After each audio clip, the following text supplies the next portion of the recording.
I'm Alex Tavares. I'm Dani Tavares. We have been in Guam for 8 years now. We started with a background in youth ministry, and then came to work at a small Christian school on island. And then we have transitioned to the public university. We've been there for 2 years. It's a new plant. And we got connected with another InterVarsity guy who started it up.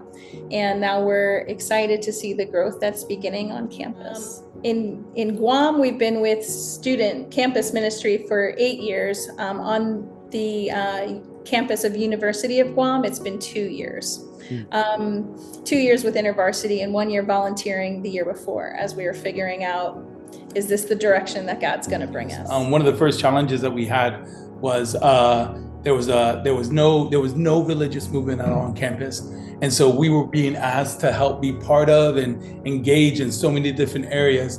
And then suddenly, they asked us to sponsor Ash Wednesday service, and that was a little interesting because one of the biggest obstacles here on island is tradition and rituals, and this valuing that above and beyond this sense of what Christ has called us to. And sometimes it becomes so oppressive that these students don't see the difference, and they feel like, oh, if I just do this, then I'm okay. And they don't understand the grace and mercy that Christ has to offer us. So we said yes to this Ash Wednesday service, and it was really interesting because we're like, are we encouraging some of those ritualistic behaviors? But actually it opened up more doors, and it reminded me that God can use all things, and it was really cool. But the spiritual climate here is definitely a place of need.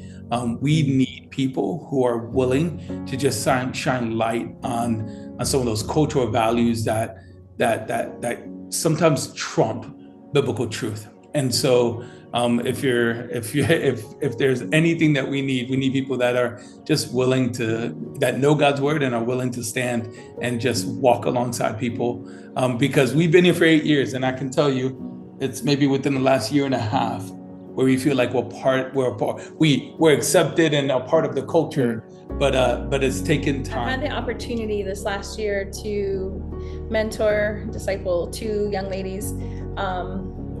One had a background as a daughter of campus ministry parents. So she already had a heart for the Lord and was walking with the Lord. The second one was from the island of Palau. A lot of our students are from different islands, and they come to university here. So we have a great mix of people and cultures. But she grew up Catholic, went to a Seventh-day Adventist school, and she had lots of Bible knowledge.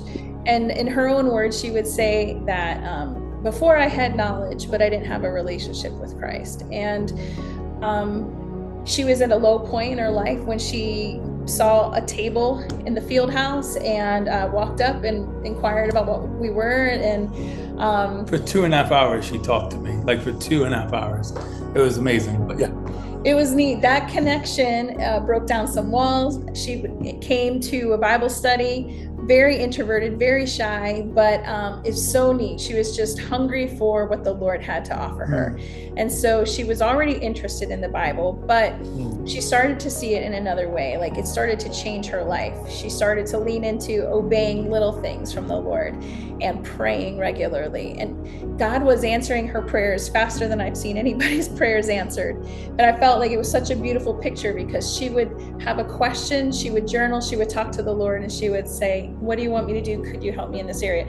He would answer her within the day, and she would respond like, I am uncomfortable with that, but I'm going to follow him. And each step of obedience, she became trusting of the Lord, and she became in love with the Lord. And it was so cool to see how her perspective changed. And she felt free, she felt alive, and just to get to watch that as we met and talked and checked in each week, it was so encouraging, even to my faith, to see her little steps of obedience changing her life, because the Lord was working.